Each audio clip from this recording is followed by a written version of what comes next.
би ингээ мэдээдсэн баггүй. Ер нь бол Чинзог ер нь ингэх гээд байна гэдэг ер нь бол тэмцээний бэлтгэлтэй орцсон явж байгаа. Мэдэрж байгаа мэдрэмж одоохондоо нэлээд ядаргалтай.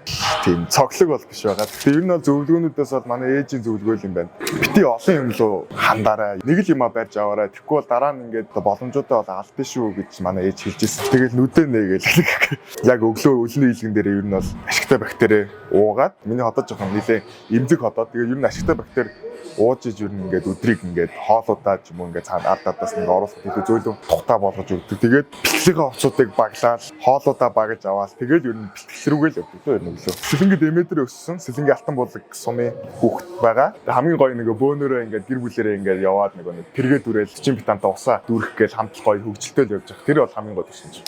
Манай шоунд орох уу гэдэг хэлсэн. Тэгэхээр шууд ээлжлүүгээ залгаж асуусан. За энэ лүү орвол яадаг бол ээж бас хүүн бас буруу төрөө юм зөндөө ярьдэн штэ. Орсон дээр үл манай ээж шууд залуу байгаа дээрээ ер нь бол ингээд ийм боломжуудыг бити алдчих тийм зөвлөгөө өгсөн. Тэгээд би шууд орохоор шийдсэн. Чинзог ер нь ингэх гээд байна гэдэг ер нь бол тэр тухайн үед бол мэдчихсэн. Гэхдээ манай ам тэр нь гайгүй илгүүдээ гэж бодчихсон. Одоо бол нэг амар бодогдож байгаа, нэг амар хүн дээр тусгаж авч байгаа юм бол ерөөсөй байхгүй. Бараг одоо илүү гоё аж аргалтай байгаа юм бол